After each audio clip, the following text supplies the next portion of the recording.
Okay. So Candace wants equilibrium. So what I'm going to do is actually start there. Since I already have it up on my screen, I'm going to actually start here. Okay. And then I'll go through Henry's law and ideal gas law. Okay. So first off, when it comes to doing these types of problems here, you've got to first identify what you know in terms of equilibrium expressions, okay? And if you know what you know about equilibrium expressions, then you're able to address the concerns that you have when it comes to equilibrium problems. So one of the things that I do with students when it comes to this part is I give them certain tips and tricks to help them remember certain things. So for this particular problem, it says for number 4, it says identify the correct expression for the following reaction. So I'm gonna zoom in a little bit because you really don't care about the answer choices right now anyway. We just really need to look at the problem itself. So what you've got is carbon dioxide reacting with water to form, or it's in equilibrium of glucose and oxygen. So here's the deal with this particular problem. If you remember, the formula for equilibrium,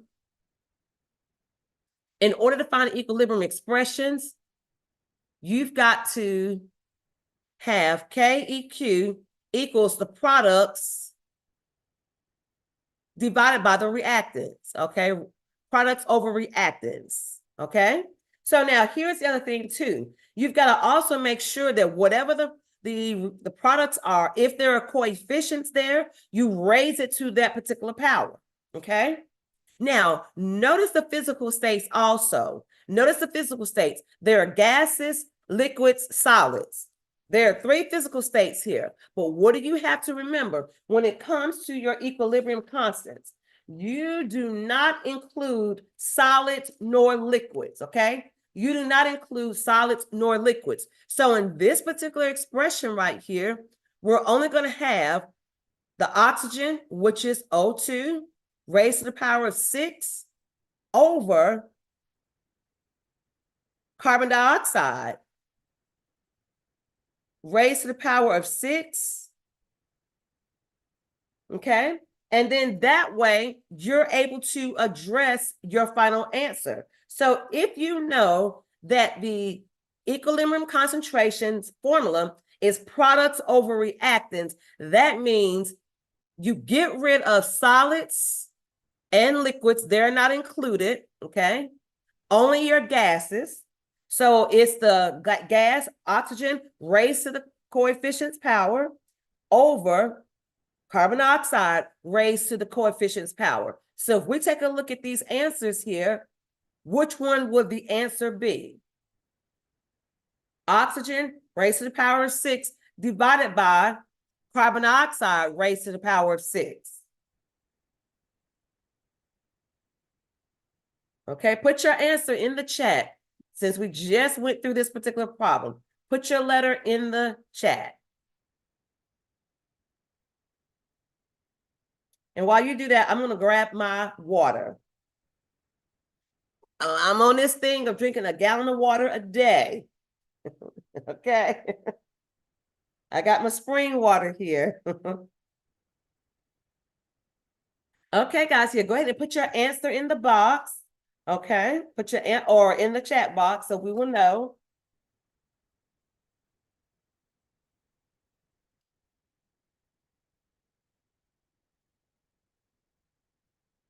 Okay, are y'all nervous?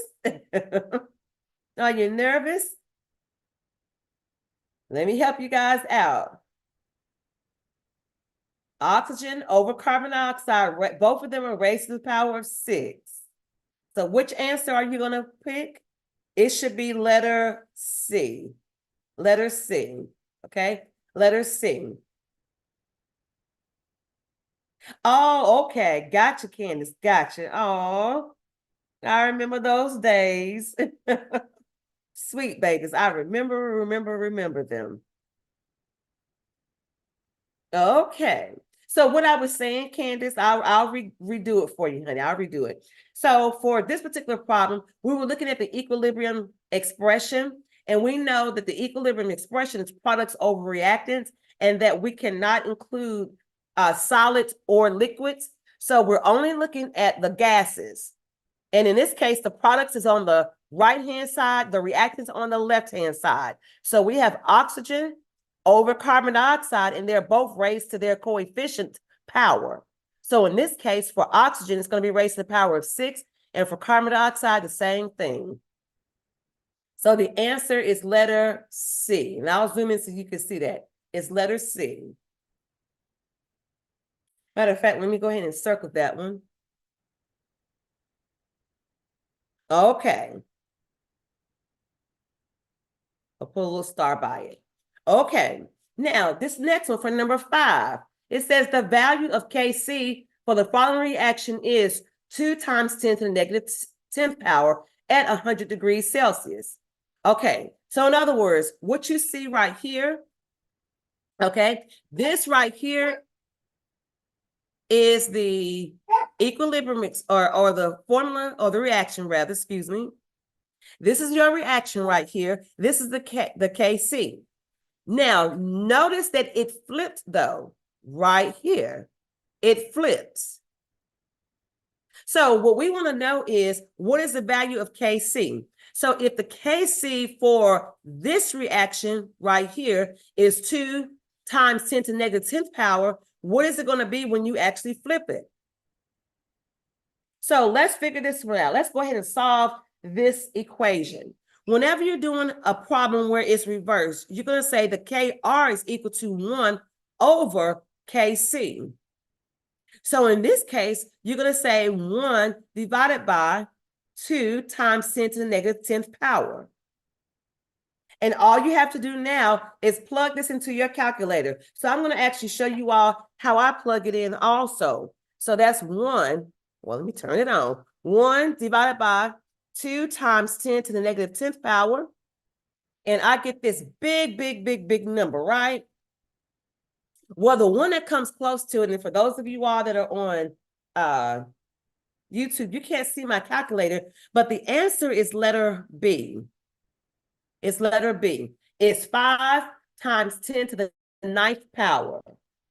5 times 10 to the 9th power. Okay. We're going to mosey on down to the next problem until you guys stop me and say you have other concerns, okay? So let's take a look at number 6 now. Number 6. Let me zoom out a little so you all can see that, okay? And I want you guys to go ahead and take a look at it. Let me scroll the screen up a little. And I want you all to take a look at that one, okay? And it says, at equilibrium, the concentrations of hydrogen, iodine, and HI were found to be 0.15 molarity, 0.33 molarity, and 0.55 molarity, respectively. What is the Kc for this reaction? All right, so let's go ahead and show you all again how to set this up. Your Kc, again, is equal to the products raised to their respective powers for the coefficients divided by the reactants. So in this case, my product is HI. And notice that there's a coefficient there. So I'm going to raise it to that power, which is 2. Divided by, I've got H2 and I2. And there aren't any coefficients there. One thing I also need to point out too is that when you guys are doing problems like this, you want to make sure that the equation is already balanced. Most of your professors may help you out by balancing the problem, which in this case, it is already balanced. So that's a good thing, okay?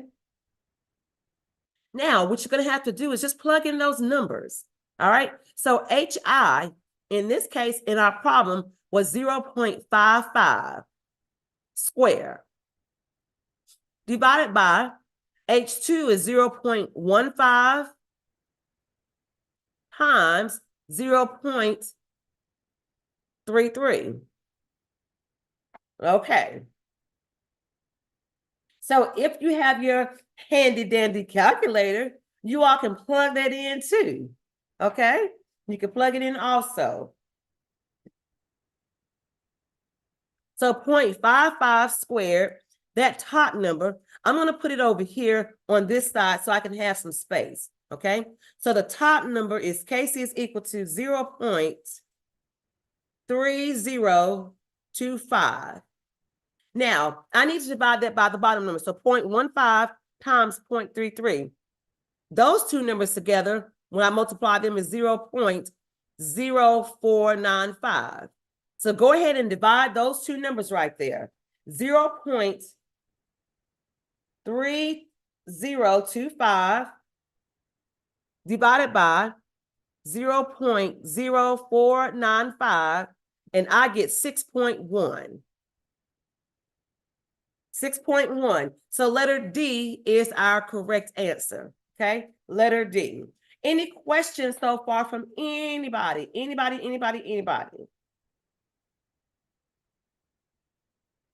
Okay, so just take a look.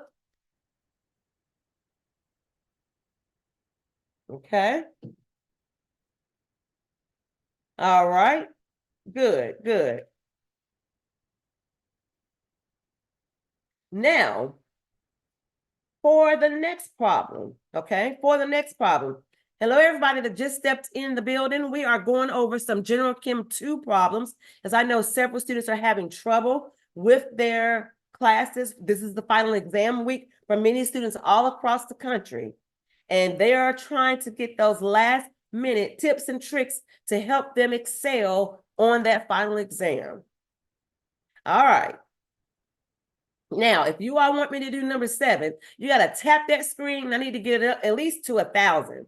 So we just need like, what, 360 more hearts in order for me to do number 7. All right, so if y'all want to do number 7, tap that screen, tap, so that I can make sure you all really do want me to do number 7, okay? Because I'm trying to make sure that you guys are excelling and passing your chemistry exams. And make sure you share this out with everyone. If you have people that are taking chemistry right now, if you know people on TikTok or YouTube that are taking chemistry, make sure you all share this out with them. All right, so while I'm waiting for this, I think we're getting close to 1,000. Okay. All right, keep on tapping. Oh, we're 11 away. Oh, we got it. All right, let's do it. Number 7, it says, what is the equilibrium concentration of C4H10 if the equilibrium concentrations of C2H6 and C2H4 are both 0.035? All right, let's do this problem. They gave us a Kc of 0.070. All right, so what do we need to do for this particular problem? Let's find out. Okay, so let me go ahead and get some more space because this is going to take up some space here. All right, so as you guys can see, if we know the formula, again, it's Kc, okay, or Keq equals, you can say Kc or equilibrium concentration, whichever one you like. It doesn't matter, but we'll go with Kc equals products over reactants. What do we know? Okay, so Shadul said ice table. Well, not necessarily for this particular problem. And here is why. In this problem, they're actually, that's going to be a great segue to my ice chart table. So I'm going to actually show you that one too. I'm glad you brought that up, Chadul or Chadulu. Yeah, let me go ahead and I'll stop number 7, but I'm going to show you all some reasons why you need to use an ice chart at some point. So for this particular problem, they gave us the Kc, okay, of 0.070. They gave us the concentrations for C2H6 and C2H4, but they want to know what is C4H10. Basically, you're looking for the reactants part, okay? So my formula, again, they gave us Kc equals well, actually, let me go ahead and plug this in the right way. The Kc they gave us was 0.070. 0.070, okay? That's right. Hey, Aaron, how you doing? How's your semester ending? So yes, you use that KC right there, okay? Equals, and then the products, well, they gave us C2H6 and C2H4. Both of those was 0.035 times each other, okay? Divided by, well, that's the one you're looking for. Oh no, I'm sorry, Aaron. Oh, I don't like to hear that. Oh, and haha, Shubi, uh, no, you're gonna get that 70. You're gonna get above a 70 to keep you above water. Oh, all right. So let me show y'all another little trick with this problem. You can actually swap places here. Since you're needing to find X, those two can actually switch. And you can say X is equal to 0.035 times, see the top number is still not going to change, and then divided by 0.070. So what we need to do is multiply that top number, okay? So that's 0.035 times 0.035 equals 1.225 times 10 to the negative third power. Divide that by 0.070. And we get our X of 0.0175. Well, we only need two of those numbers. So we're going to round this off to 0.018 molarity. So that's why our answer is letter A.